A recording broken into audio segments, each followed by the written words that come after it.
การลงสนามนัดแรกของเจ้าภาพบริคันเป็นการพบกับ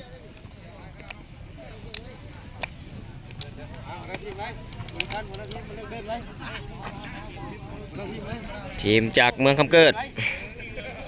จับมือกัน40 นาทีเนาะฟังกรรมการตัดสินผู้ได้ยินเสียงมักมีขึ้นต่อเนาะอัน